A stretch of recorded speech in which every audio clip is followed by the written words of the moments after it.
Hello friends, today's video is about the Ordnance Factory Board. The 220-year-old Ordnance Factory Board, supplying arms, ammunition and clothing to armed forces in India, stands dissolved from 1 October 2021. So in this video I am going to discuss about the same, that why does it all happen and what is this all about. So in this video I am going to discuss about the same. So if you are new to my channel, please subscribe it and press the bell icon to get recent updates. I regularly post about recent current affairs and general knowledge which will be certainly helpful for various competitive exams. Now coming back to our topic, that is Ordnance Factory Board. Now what's the meaning of ordnance? As it was a new word for me, I googled it and the meaning of ordnance is mounted guns or artillery. So from this, it is clear that it is related to defense sector of the country. Now, what is Ordnance Factory Board? Ordnance Factory Board consists of the Indian Ordnance Factories, which is now known as the Directorate of Ordnance, Coordination and Services. It is an umbrella body for ordnance factories and related institutions under the Department of Defense Production, which comes under the Ministry of Defense, Government of India. OFB was a combination of 41 factories, 9 training institutes, 3 regional marketing centers and 5 regional controllers for safety. Its headquarters was in Kolkata. Its major significance was a majority of weapons, ammunition and supplies for not just armed forces but also for paramilitary and police forces comes from OFB run factories. The major production includes arms, ammunition, military equipments and various other things which are mentioned here. It is also known as the fourth pillar of India's defense. Now talking about some points about the Ordnance Factory Board. OFB was the 37th largest defense equipment manufacturer in the world and second largest in Asia, while the largest in India. OFB was the world's largest government operated production organization and the oldest organization in India. It was founded in the year 1712, that is 310 years ago, as the Dutch Ostend Company established a gunpowder factory in Ichhapur, which is in West Bengal. Later on, many other ordnance factories were established throughout the country, out of which the Gun Carriage Agency that was built in 1801 in Kasipur is the oldest ordnance factory in India that is still in existence. Now talking about the corporatization of Ordnance Factory Board, that is, now I am going to tell you what is its new structure.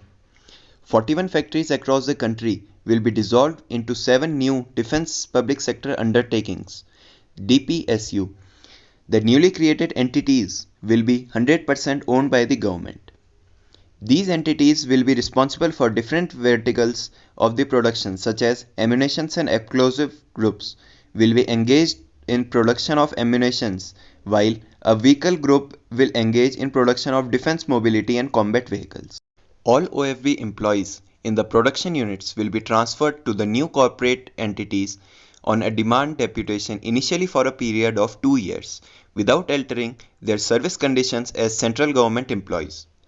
Pension liabilities for the retirees and existing employees will continue to be borne by the government. Now talking about that, what were the main reasons for this corporatization. As per the performance evaluation by the Comptroller and Auditor General, that is the CAG, it primarily focused upon these 3 points. First of all, overheads, which constitute about staggering 33% of overall allotted budget for the year. Now you would be wondering that what is overheads? Overheads are the expenses which are not directly attributed for creating a product or a service. That means these 33% of the allotted budget are going nowhere. The second point is that the delayed production. The ordnance factories achieved production targets for only 49% of the items. Apart from all this, the Atmanirbhar Bharat initiative also calls for the corporatization of OFB for improving autonomy, accountability and efficiency of the ordnance suppliers.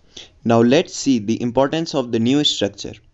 The restructure would also help in overcoming various shortcomings in the existing system of OFB by eliminating inefficient supply chains and provide these companies an incentive to become competitive and explore new opportunities in the market. It will also allow these companies autonomy as well as help in improving accountability and efficiency. The restructuring is aimed at transforming the ordnance factories to productive and profitable assets, deepen their specialization in product range, enhance their competitiveness, and improve quality and cost efficiency. Despite all these advantages, there are still some apprehensions which are being faced by this decision. One of the main apprehensions of the employees is that the corporatization would eventually lead to privatization. Secondly, the new corporate entities would not be able to survive the unique market environment of defense products that has very unstable demand and supply dynamic. And finally, restructuring will result in greater autonomy and less government control over the corporation. But there is a fear of job loss. Having read about the Ordnance Factory Board, let's see the way forward with a positive approach. The corporatization of OFB is likely to transform ordnance factories into a modernized, state of art facility with a flexible and better decision making in its functioning.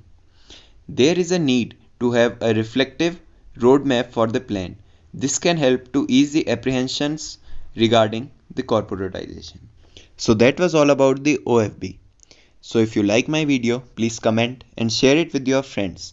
That would be of great help to me. And make sure to subscribe my channel. Thank you.